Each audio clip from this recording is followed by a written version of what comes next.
Hey guys, I just wanted to do a quick vlog today. It's Monday. The boys are officially 4 months old as of a couple days ago, and I wanted to just come on and do like a really quick update.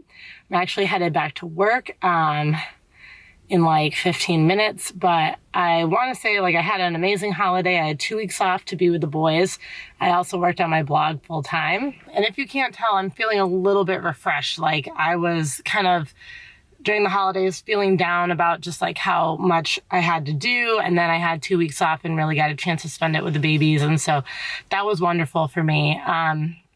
So basically in the last 2 months, not a lot has changed. I mean, a lot has changed, but not a lot, right? The boys are sleeping anywhere from, I would say like 2-hour stretches. Before they were sleeping about 1 to 1.5. Now it's 2.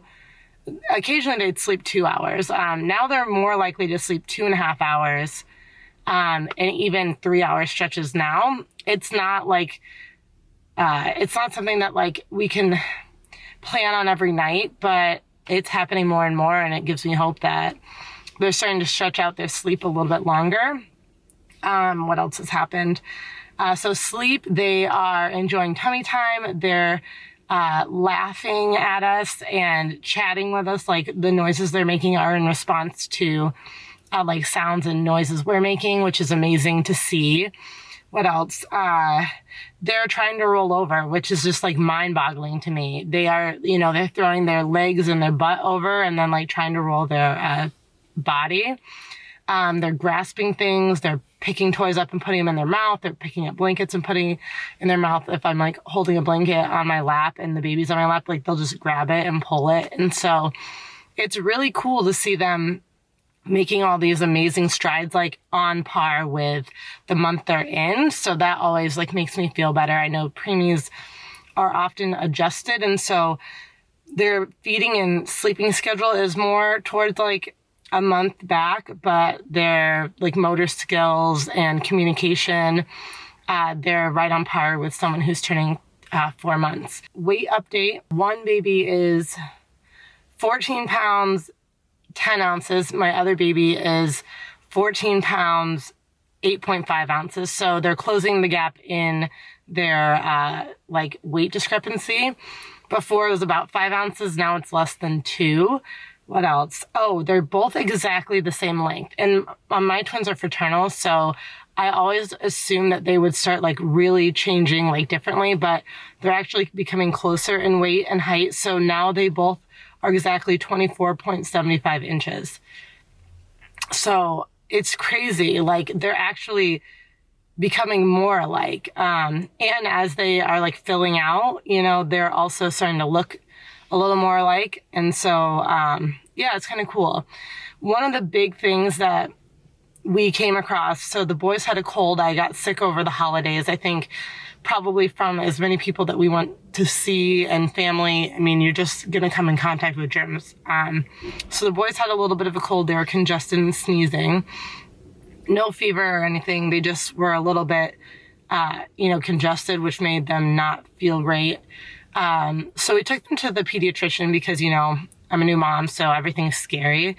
And when we went, one of the things that the doctor had mentioned was that the babies' heads may need helmets. And we knew this because it's very common in twins to have a baby in a helmet.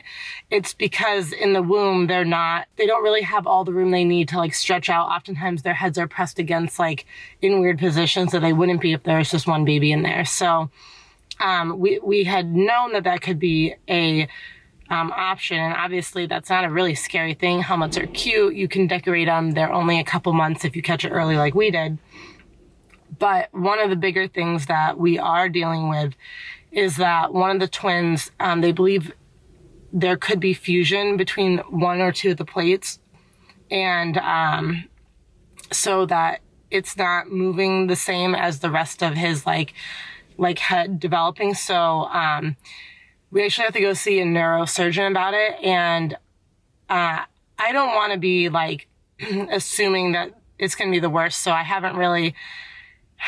been trying not to like look too much into it.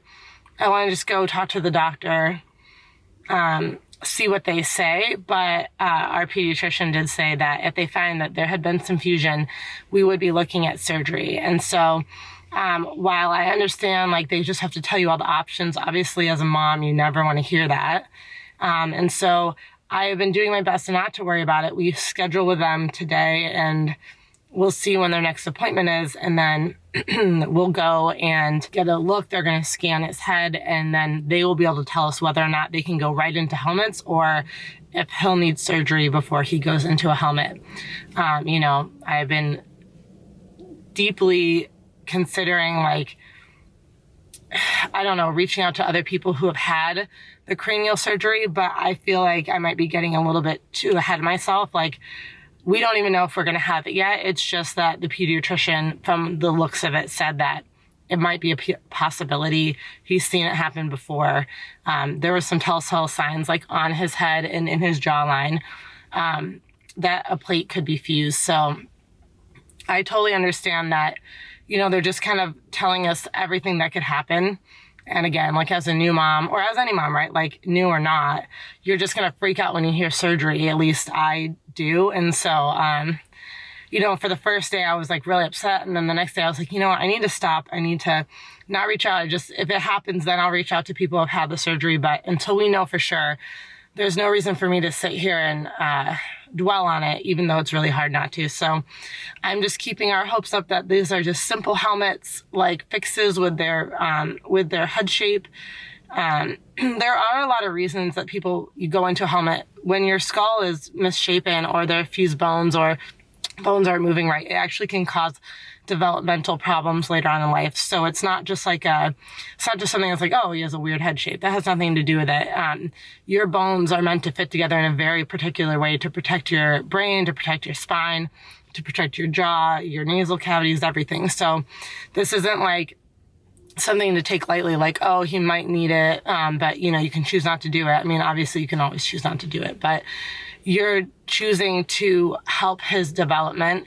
And so if it was surgery, obviously we would be, doing it so that he can have the right bone structure and development, and have a well-protected brain, and, a jaw and nasal cavities that are aligned correctly. So yeah, so that's kind of the biggest thing that's been weighing on my mind. That happened only about a week ago. So like I said, doing my best not to stress.